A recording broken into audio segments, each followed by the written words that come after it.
Can I be honest with you for a second? Just you and me. You have worked your entire life.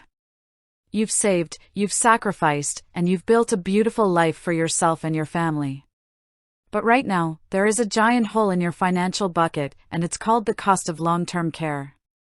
Did you know that the average cost of a nursing home in the United States is now over $100,000 a year? In some places, it's double that. That is not just a number on a page. That is your house. That is your kids' inheritance. That is your peace of mind being drained away, $10,000 at a time, every single month. And I know what you're thinking. You're thinking, Susie, I have Medicare. I'm fine. Listen to me, no, you are not. Medicare does not pay for long-term custodial nursing home care. It pays for a little bit of rehab after a hospital stay, and then it says, good luck, you're on your own. So then you look at Medicaid. But Medicaid is for people with no money. And if you have a home and a savings account, the government expects you to spend down, which is just a polite way of saying go broke, before they will chip in 1 cent. So the question isn't, will I need care?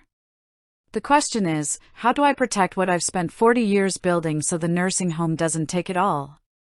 First, we have to talk about the 5-year look back. This is where so many of you get into trouble. You realize you need a nursing home today, so you try to give your house to your daughter tomorrow. You cannot do that. Medicaid is going to look at every check you wrote, every gift you gave, and every asset you moved for the last 60 months. If they see you moved money just to qualify, they will slap you with a penalty period where they won't pay for your care at all. You have to be proactive. You cannot wait until the ambulance is in the driveway to start your planning. One of the most powerful tools you have is a Medicaid Asset Protection Trust.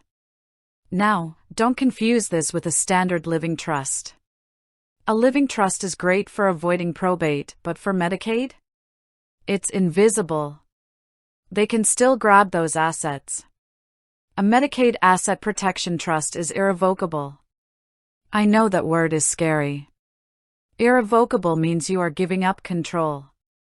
You put your home or your brokerage account into this trust, and you name a trustee, usually an adult child you trust with your life.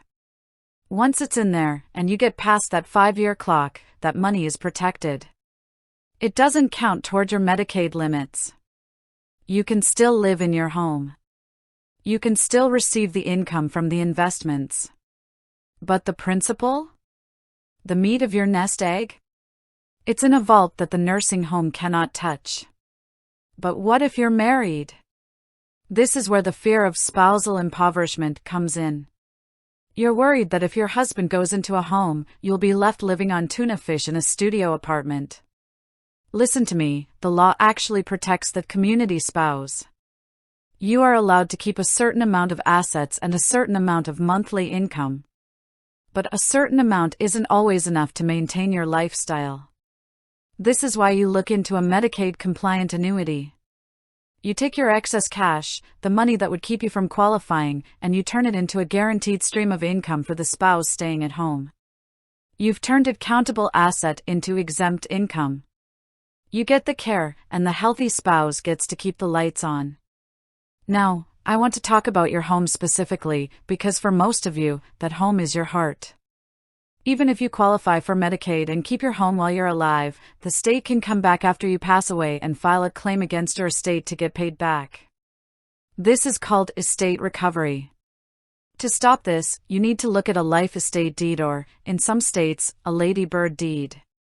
This allows you to keep the right to live in that house until the day you die, but the moment you pass, the title transfers automatically to your beneficiaries. It bypasses probate, and in many states, it keeps the house out of the reach of Medicaid recovery. You must stand in your truth here. Are you going to be a victim of the system, or are you going to be the master of your money? Your actionable takeaway today is this: do not do this alone. Do not download a form off the internet. You need to sit down with an elder law attorney. Not just any lawyer, one who specializes in Medicaid planning in your specific state, because the rules change the moment you cross a state line. You have worked too hard to let a medical crisis wipe out your legacy. Get your documents in order. Set up your trust. Understand your 5-year window. Because when you are secure, your family is secure. With that said, thanks for watching, and until next time.